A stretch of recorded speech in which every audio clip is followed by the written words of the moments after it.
Its seeming absurdity is matched only by its potential to reduce the torture debate into easily digestible morsels. Our third story in the countdown, the revelation that cookies trump waterboarding in getting terrorists to talk. And as this debate continues apace, former Minnesota Governor Jesse Ventura joins us presently. You will recall that former FBI agent Ali Soufan recently told a Senate panel that al-Qaeda operative Abu Zubaydah offered up actionable intelligence while under standard interrogation, that once waterboarding and other harsh techniques began, Zubaydah stopped cooperating. Now Mr. Soufan tells Time magazine that the turning point in another interrogation must have been the cookies. Sugar-free cookies offered to Osama bin Laden's chief bodyguard, Abu Jandal, once Mr. Soufan realized that Jandal was diabetic. Quoting, "We had showed him respect and we had done this nice thing for him, so he started talking to us instead of giving us lectures."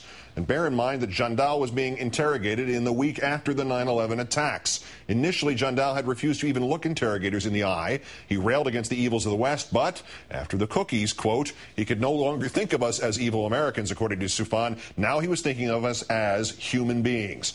After further interrogations, including some trickery, Jandal became completely cooperative, and not just what the pros call crumbs of information. Real information was coming from him. Cut to the silly and inaccurate claims about the effectiveness of torture by the likes of Sean Hannity. Governor Ventura has vowed that if he waterboarded Hannity, he could get the Fox News host to say that Barack Obama is the greatest president. Similar suggestion for the former vice president. I've said it before. You give me a waterboard 1 hour in Dick Cheney and I'll have him confessing to the Sharon Tate murders. Joining us now as promised, former Minnesota governor, former U.S. Navy SEAL, former MSNBC host Jesse Ventura, now author of Don't Start the Revolution Without Me. Thanks for some of your time tonight, Governor. Hi, Keith. How are you doing tonight? Not too bad. Thanks for coming on. Sure. The Time magazine article about bin Laden's bodyguard, it sounds crazy, but if we can get real intelligence using traditional interrogation, to say nothing of sugar-free cookies, should we be assuming that we used torture not to get real intelligence, but to get people to confess to things that weren't true? Well, that certainly is a possibility, Keith, because there's no credibility to torture. If you torture someone, they are going to say whatever it is they need to say to stop the torture. That's why we don't allow it in a court of law. That's why the police can't use waterboarding techniques and things of that nature.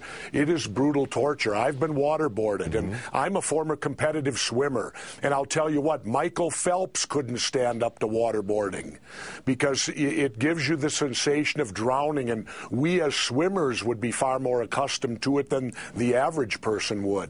Well, that dovetails exactly with the tape of this Chicago radio guy, Mancow, who said, went into this knowing that being a swimmer and, in fact, having drowned as a kid and having been resuscitated, he knew what this was really like, and he knew this couldn't possibly be that.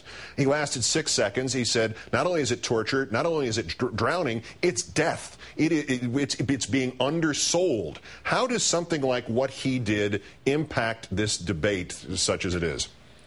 Well, you know, it shows that we should not be a country that tortures. And the sad thing is, President Obama says now he's not going to prosecute anyone. Well, you know what that tells me, Keith? It tells me the Democrats are involved, too.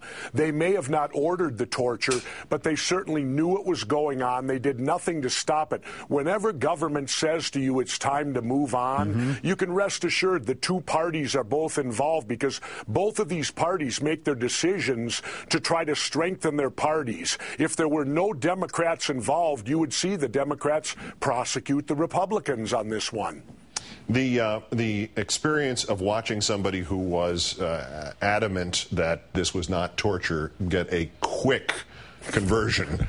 How come Sean Hannity won't do it? I hesitate to call him your friend, but you've been on his show. Well, and how come he trashed you when you brought it up about him rather than address the topic to, you know, in some meaningful way?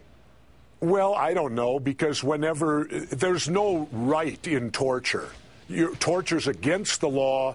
We shouldn't condone it. We're a country, if we don't stand for the rule of law, you can't just stand for it when it's convenient, Keith. You have to stand for the rule of law all the time.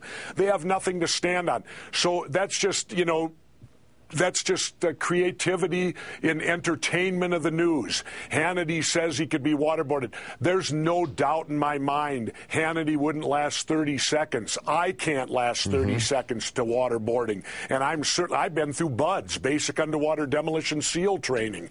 There's nothing more torturous than that. And if I can't stand it, how's he going to go through it? Of course. But last question about Dick Cheney and the others who continue to attack Obama on his stance about using torture now. Setting aside for a second the question of prosecuting what went before. Sure. What is it that Cheney hopes to gain? What is it that those who agree with him hope to gain at this point? Well, I think they're hoping that no one continues to prosecute them for what they did, for his lawyers all the way up to them. I did a lot of reading, and, you know, they had lawyers making decisions on what's torture and what's not, that it's not torture unless death is inevitable. Well, I got news for you. Waterboarding can cause death. If it's not done properly, you can easily kill somebody waterboarding them. Yeah, the tracheotomy kit is not standing by during these interrogations for laughs. Jesse Ventura. Well, when they did it to us at SEER School, Keith, they had a doctor standing by any time any serviceman was waterboarded. Yeah, and somehow there's still a debate about this. Former governor of Minnesota, now the author of Don't Start the Revolution Without Me. Good luck with the book. Great thanks for your time, Jesse. Thank you, Keith. Always a pleasure.